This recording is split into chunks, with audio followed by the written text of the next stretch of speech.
Boa tarde, pessoal, tudo bom? Bom, eu sou estatístico pela Federal do IBGE, né, a ENSE. Eu acho que algumas pessoas aqui podem me conhecer do WhatsApp, Telegram. Eu sou muito ativo, né, nas redes sociais, no LinkedIn.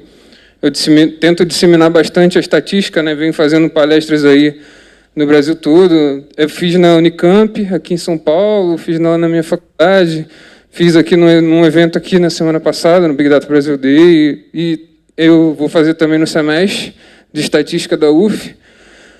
Eu gosto muito, né, de falar da importância da estatística, sobretudo na ciência de dados, né, que é o tema da nossa palestra, né, estatístico, motor do data science, que uma breve agenda histórica aqui da apresentação. Primeiro eu vou fazer uma apresentação, falar o que é data science, por que machine learning agora, machine learning e estatística, qual a relação, ciência de dados versus estatística, relação com CRISP-DM e cases, né?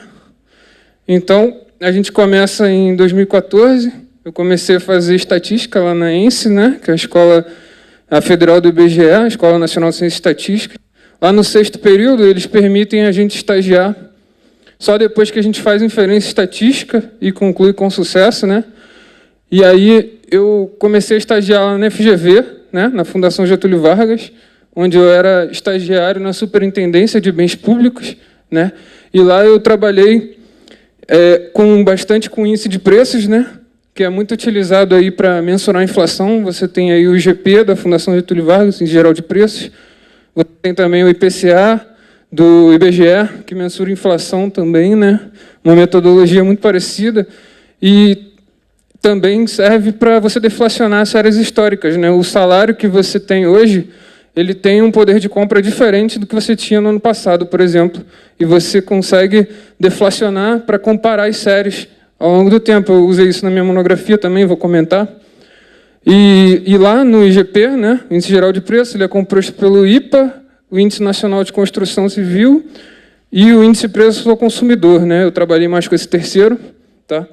E lá na cesta de bens do IPC existiam itens como geladeira, TV, que quando ocorre um avanço tecnológico em alguma característica daquele bem, por exemplo, uma série de TV específica, ela não era smart e ela veio a ser smart.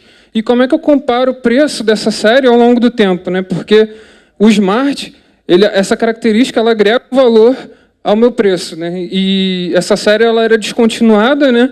Porque a gente não tem como comparar o preço ao longo do tempo. E aí, qual foi a solução que a gente adotou lá? Coletar preços via internet, Ponto Frio, Casas Bahia, né? E a gente rodava mensalmente modelos que, na verdade, o modelo, ele diz exatamente, por exemplo, se aumentar em uma TV, em 1 polegada a TV, quanto que isso vai gerar no meu preço, né? O ganho marginal. Então, a gente sabe que, geralmente, esse microfone está falhando. Alô? Alô? Não, beleza, então. Série de preços geralmente segue exponencial, por quê? Porque você tem TVs que custam R$1.000, você tem TVs que custam R$6.000. Então você acaba tendo uma diferença grande, né? Então você tem algo que é exponencial. Então, quando a gente tem algo que é exponencial, é muito difícil você prever, né? Então, o que a gente faz na prática? A gente trabalha com logaritmo para poder linearizar a série, né? Você traz os valores para uma série mais parecida, né? São valores mais lineares. E aí você consegue ter um maior valor de predição. Se você pode também fazer um teste de Box-Cox, por exemplo, ele vai te indicar a melhor transformação a fazer nos dados. Beleza? Aí eu me formei, né? Realizei minha monografia em precificação de imóveis no município do Rio de Janeiro. Eu falei, pô, se eu consigo fazer para geladeira e TV, por que não para imóveis, né? Aí eu tinha uma base de dados que foi me cedida da Caixa Econômica Federal, com os imóveis vendidos lá. Eu tinha as características dos imóveis. E eu enriqueci, características no caso são o quê? Metrificação, banheiros, número de quartos, e também eu enriqueci a base com dados do censo, né, que é uma base riquíssima de informações, onde eu pude coletar lá, achar lá a variável, coleta de lixo urbano, índice de desenvolvimento humano daquela região, e isso... Oi? Ah, beleza. Opa! E isso foi bastante importante para poder fazer essa estimação. No caso, eu queria saber quais características mais influenciavam no preço, né? E existe também uma diferença no preço. Se você, por exemplo, lá no Rio, se você tem um imóvel na Zona Sul, ele é muito mais caro do que na Zona Norte. Como é que eu incorporo isso no modelo? A gente geralmente usa variáveis dummy, né? Com N-1 categoria. Se eu tenho 5 áreas de planejamento, que é uma subdivisão geográfica lá no Rio, eu vou ter 4 dummies no seu modelo e você consegue incorporar essa diferença de preços, né? Então, a minha monografia foi sobre isso. Uma semana depois, fui trabalhar como analista de inteligência de mercado lá na Unicarioca, que é um grande centro universitário. Lá eu era responsável por 5 unidades da Unicarioca, e eu tinha base acadêmica, financeira e socioeconômica dos alunos e tudo mais. Lá eu fazia alguns relatórios em relação à infraestrutura, professores, socioeconômicos dos alunos também. E lá a gente também tinha uma iniciativa de modelagem que era: será que eu consigo dar uma propensão do cara me deixar ou não? No caso aí, antes a gente estava com uma variável quantitativa contínua, que era o preço, né? Agora a gente está com uma variável que é dicotômica, né? 0 ou 1, porque ou o cara evade ou não evade. E aí a gente trabalha com modelos logísticos, né? Só que aí a mesma abordagem, a gente tinha lá as variáveis acadêmicas, que são as notas dos alunos, e a parte mais em relação à academia mesmo, a parte de infraestrutura e tudo mais. Você tinha a parte financeira, que se o aluno vem pagando bem ou não, né? Se ele é inadimplente ou não. E também tinha a parte socioeconômica. No caso, entrava aí as condições do aluno, socioeconômicas, também tinha a distância. Aí você consegue estimar. O modelo logístico ele vai te dar a propensão do aluno evadir ou não, né? Então aí você consegue realizar ações de marketing no sentido de, será que ele está evadindo por causa da nota dele, ele tem tirado notas baixas? Será que ele mora longe da faculdade? Será que eu consigo, alguma forma, diminuir ações de marketing para poder captar mais esses alunos, deixar eles não evadirem, né? Então, é alguma coisa nesse sentido, e foi lá isso que eu fiz. Aí eles começaram lá eu trabalhei muito com o Clementine lá, que é o antigo IBM SPSS e tudo mais, mas eu gostava muito do R, né? Então, e lá eles eram meio arcaicos assim, não deixavam eu usar R, porque eles falavam que não tinha suporte, né? Não era software proprietário e tudo mais. Aí eu fiquei meio bolado e resolvi sair. Aí com 6 meses no meu primeiro emprego eu saí e tudo mais, e também estava recém-formado, né? Estava com muita coisa na cabeça, eu queria consolidar. E aí eu comecei a fazer alguns cursos na internet, EDX, Coursera, e também eu queria tanto consolidar a parte da faculdade, como eu também queria apresentar na prática, que era com parte de consultoria, né? Então, eu precisava unir essas duas coisas. E aí foi que eu comecei a dar aula também, porque eu precisava me sustentar, né? E fazer consultoria. Foi um mundo novo, né? E eu criei também. Foi assim, eu comecei a estudar e eu vi que em estatística tinha um gap muito grande na área fiscal, nos concursos da Receita Federal e tudo mais. Eles não tinham professores que eram estatísticos. Então eu resolvi começar a atuar na área, eu consegui 10 alunos, lecionava via Skype, né? Em horários pré-determinados e tal. Meu investimento foi de R$315, porque eu tinha um notebook velho lá, eu comprei uma webcam da China de R$15 e comprei uma mesa digitalizadora para poder dar aula e pedi um quadro de amigo oculto para botar lá em casa também para poder dar aula. Aí, com isso, eu vi necessidade de criar o canal no YouTube para poder ajudar essas pessoas que eu ajudava na Receita Federal, né? E aí eu só resolvi a questão lá. Beleza. Só resolvi a questão, e aí, um belo dia, o Supremacia Concursos, ele viu o valor no meu trabalho, me chamou, e aí eu gravei um curso, né? Botei minha cara a tapa, a primeira vez ali dando aula, eu num estúdio, eu e a câmera só. E aí eu tive que gravar em 2 dias, porque eu tinha passado no processo seletivo para a EY, que é uma multinacional holandesa de consultoria e auditoria, né? E nisso, eles não me repassaram 2 aulas, o curso veio a falir. a parte de regressão linear e teste de hipóteses não me repassaram. Eu falei, pô, beleza, como é que eu comercializo isso aqui incompleto? Aí eu vou jogar no YouTube, né? Aí joguei no YouTube. Foi quando o canal deu picos de audiência, né? Eu vi cursos que eu nem imaginava que tinha estatística, administração, contabilidade. A galera mandando depoimento, falando que ajudou na faculdade e tudo mais. E aí, na UI, eu trabalhei num projeto lá de Big Data e tal, conheci mais essa parte de Data Science, e aí eu trouxe isso para o canal, né? Só que aí eu não sou unicórnio, né, galera? Então, tinha que trazer a galera que entende da infraestrutura também, tinha o David Braga, aí chamei a Adriana Silva, chamei os nomes muito fortes para o canal, eu vou falar um pouco mais à frente.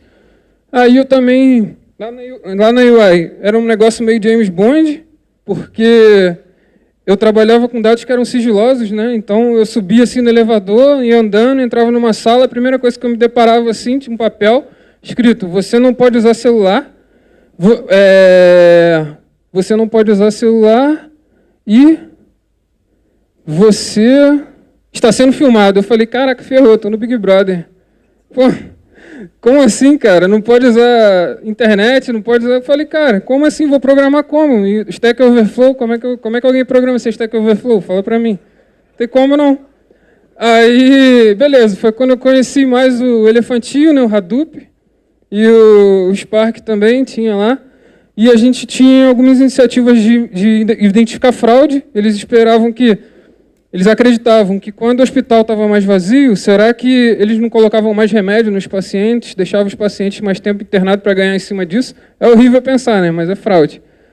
E a ideia lá era isso, e também tinha algumas iniciativas de modelagem, que do momento que o cara aciona a seguradora, será que eu consigo prever o quanto que ele vai gastar na internação, o quanto que ele vai gastar de remédio também?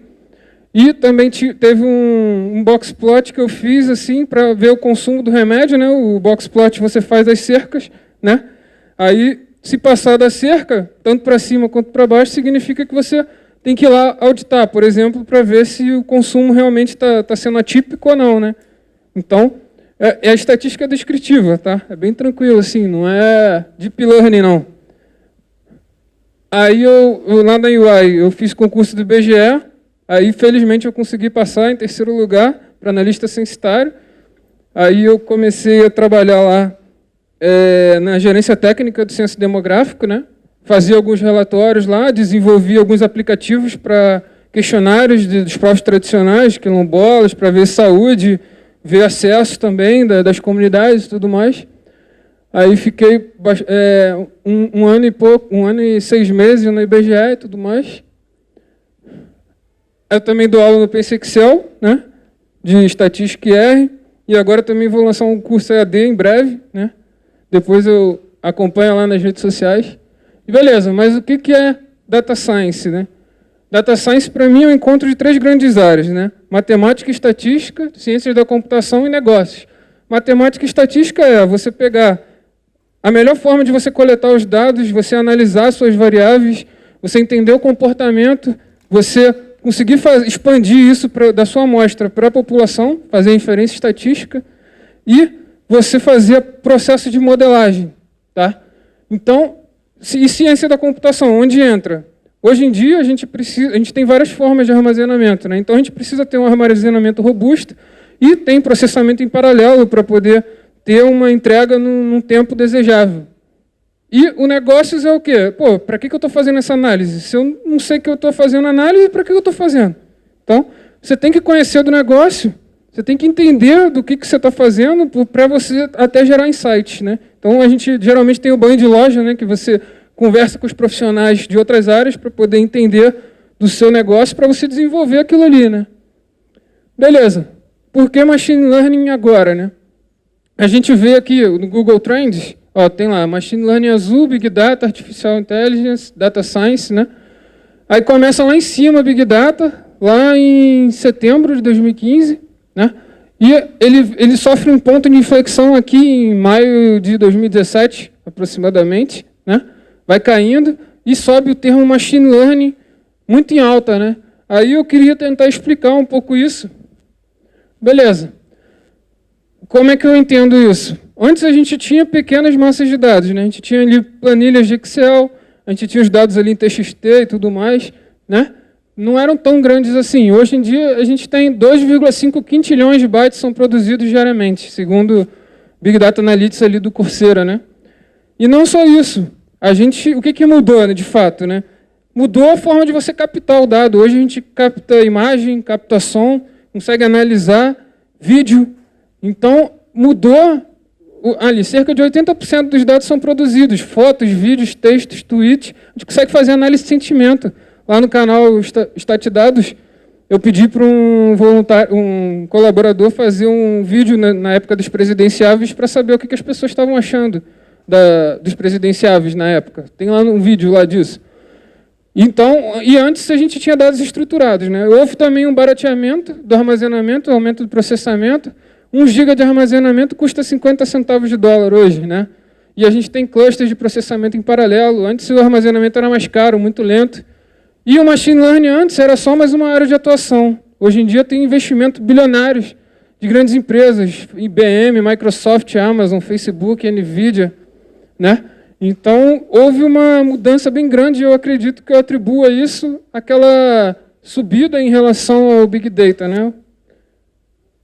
Beleza, mas Machine Learning e estatística, qual a relação? A gente tem aqui ó, uma metodologia, elencando uma pesquisa aqui do KD Nuggets, falando sobre Analytics, Data Mining e Data Science Projects. Qual a metodologia mais usada? Né? Ele está ali, CRISP-DM, né? É uma comparação ali que vem se mantendo desde 2007 em primeiro lugar. E a própria, tem outras ali, KDD Process e tal, mas CRISP-DM é muito mais relevante. Né? E eu queria tentar fazer um paralelo aqui com a CRISP-DM e a estatística. Beleza, aqui do lado a gente tem uma análise um ciclo de análise de estatística. Né? A gente tem a população que tem as características, né? A gente vai tirar uma amostra que a gente acredita que seja representativa se ela resguardar as proporções da população, tá? E aí a gente faz ali um paralelo com o Business Understanding, a gente vai entender do negócio para poder entender depois do dado que você vai coletar, né? Então você tirou uma amostra, você vai fazer uma análise descritiva, ou seja, vai entender o comportamento dos seus dados, vai estudar as variáveis, ali tem o Data Preparation, será que tem muita... Eu observei no meu dado lá que tem muita variável faltante. Será que eu vou colocar essa variável na minha análise? Será que, por exemplo, eu não posso, às vezes, colocar só a média? Existe um viés de não resposta muito grande no censo, que é quando as pessoas... quando se pergunta sobre renda, né, as pessoas que têm maior renda, elas tendem a subestimar esse valor ou omitir também. Né? E como é que eu faço? Coloco só a média? Não, porque a gente sabe que esse valor é muito maior do que a média. Então, a gente vai estar subestimando ali, certo? Beleza. Então, a gente tem que preparar, será que tem que transformar a variável, fazer KPIs, né, indicadores de performance, e entre outras coisas que a gente vai ficar nesse ciclo de ficar preparando o dado e entendendo o dado. E até a gente chegar na fase de modelagem. Né? Aí aqui... Na análise descritiva, a gente tira uma amostra e aí a gente quer expandir esse resultado para a população. Do momento que ela é representativa, eu consigo inferir sobre a minha população. E aí depois a gente faz um modelo, né, que é uma redução da realidade. Tá? A gente vai tentar entender o problema de uma forma mais reduzida e tem um erro associado. Né? E aí a gente tem que avaliar esse modelo. Como é que eu avalio esse modelo? Quais são as métricas, né? Se eu vou usar MAP, BIC, qual feature que eu vou usar para mensurar esse modelo, né? Recall, Precision. E aí o deployment, como é que eu vou fazer para colocar isso em produção, né? Será que eu vou botar na nuvem? Será que eu vou fazer um dashboard que vou variando os parâmetros? À medida que os dados vão chegando, eu vou criando esse modelo e vendo se está ajustado ou não, né? Então, é mais ou menos por aí. E aí, um pouco repetitivo, mas o que eu quero resolver, né, o problema, qual o tamanho desse problema, onde estão as informações, quais as análises e hipóteses eu quero testar, como tratar os dados, qual o algoritmo que eu vou utilizar, né, como eu já falei, qual o resultado obtido na avaliação, como é que eu implemento, não é isso? Beleza? Aí aqui tem as top habilidades dos data science. E aí a gente vê a importância da estatística quando a gente aponta aqui, esse negócio aqui está aqui. Quando a gente aponta aqui, ó, os 3 mais aqui, tem estatística, análise e machine learning, ou seja, os 3 tem estatística aqui envolvida. Então a gente só aqui a gente já consegue ver a importância da estatística, né, na ciência de dados. E aí tem outras coisas, visualização, AI, deep learning, NLP, mas a estatística ela está presente em todo o ciclo da ciência de dados e ela é muito importante, ela refina a sua análise, tá? Não dá para você fazer auto machine learning, tá? Eu sou crítico em relação a isso porque a gente tem que entender o que está fazendo. Se der errado, como é que eu conserto? Se der heterocedóstico, como é que eu sei que eu tenho que transformar a variável, fazer um box Cox? Então eu tenho que entender a estatística, entendeu? Para poder refinar a minha análise. Não dá para botar lá no piloto automático e gerar um resultado e que eu não sei interpretar. Entendeu? Tem que estar entendendo o que está na situação. E aqui, eu acho um paradoxo, né? Porque a gente está vendo aqui que a estatística é tão importante na ciência de dados e a gente vê ali que a comparação de 2004 até o momento que a estatística ela começou lá em cima, tudo mais, aí a ciência de dados ela foi crescendo exponencialmente e a estatística ela foi decaindo e foi se mantendo constante, ou seja, tem algo errado na situação. Essa curvinha aqui, ela tinha que encostar naquela ali, né? Então, eu queria perguntar aqui se alguém é ateu aí? Ateu? Aceita Jesus ou aceita Gauss, então? Vamos fazer uma reza aqui para aquela curvinha ali encontrar aquela ali. Vamos lá. Vamos comigo aí. Um momento de fé aqui para os desprovidos de fé estatística, por favor. Vamos lá. Gauss nosso, que está no céu, junto ao Fischer, perdoar e achar causalidade em todas as nossas correlações. E os box plots nossos de cada dia, identificar os outliers. Amém. Não, calma aí, não acabou não, calma aí, pô. Vamos rir um pouco. Então, se quer estudar ML estatística, pois sim. Pero não tienes fundamento de estatística e matemática, pois não. Aí não dá, né? Aí a gente tem um hambúrguerzinho, né? Pô, o cara enfiando uma espada no hambúrguer, pra quê? Bota uma faquinha, bota uma estatística descritiva, não precisa de machine learning. Bota um box plot ali, não lembra ali do consumo? Para que eu ia fazer um deep learning se eu consigo identificar o consumo atípico com uma estatística descritiva? Não tem nada de preditivo ali. Vamos fazer o simples, né? E aí, you can't make such generalized statistical assertions based on such limited sample size. In my opinion, everything Gaussian distributed. Then you are lost. É isso aí, né? Nem tudo é bonitinho que não é normal, né? Bem comportado que nem uma normal. Aí, isso aqui é o meu canal de estatística, atuária e ciência de dados, que na verdade é meu, mas é de todos vocês, tá? Porque é gratuito e está lá no YouTube. A gente tem aqui o voluntário do projeto, que é o Norberto, lá, que ele acabou de apresentar aqui um robozinho dele, né? Ele ajuda pra caramba lá com a esposa dele, ela que fez essa arte aqui também. E a gente tem mais de 7.500 inscritos hoje, tem mais de 260 vídeos, mais de 30 professores colaboradores, né? Tem mais de, se eu não me engano, 12 apoiadores, tem mais de 13 voluntários, se eu não me engano. E a gente tem machine learning, web scraping, blockchain, estatística, big data, chatbots. Algumas coisas aqui a gente ainda vai implementar, mas a maioria a gente tem aqui. Hadoop, Python, IoT, R, a gente tem análise de sentimento, a gente tem redes neurais. Cara, é muita coisa, tem um mundo ali, tem várias faculdades ali dentro. Só o meu tem aquele curso que eu falei que eu joguei no YouTube, são 18 vídeos, desde estatística descritiva até teste de hipótese. Teste de hipótese? Não, teste de hipótese só tem uma parte porque os safados não me passaram. Aí onde estudar estatística, né? Tem o Veduca, tem um curso muito bom de estatística, tem o DataCamp, está acabando meu tempo ali, mas tudo bem. Coursera, Udemy, EDX, Data Science Academy, tem Minerando Dados, tem o Neuron, tem muitos cursos, e inclusive se apeguem ao Busab também, que ele é um livro fundamental assim, de estatística, formou vários estatísticos, e acho que ainda vai formar muito mais, e não só estatísticos, como outros profissionais da área. Eu acho muito enriquecedor a ciência de dados como um todo, que ela abraça muitas áreas, e todo mundo está se tornando um pouco mais analítico, e eu acho muito legal, assim, ajuda muito na vida das pessoas.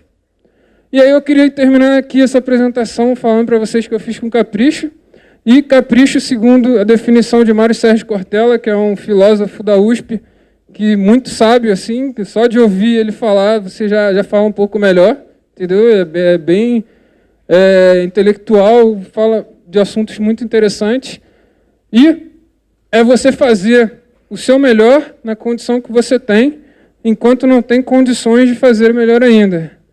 Repita, capricho é você fazer o seu melhor na condição que você tem, enquanto não tem condições de fazer melhor ainda. Então aqui estão os meus contatos, eu sou muito ativo no LinkedIn, tem ali o Instagram, tem o WhatsApp. WhatsApp, assim, a minha mulher me perturba assim, mas tô nem aí. Pode ligar, pode mandar mensagem, fica à vontade. Muito obrigado.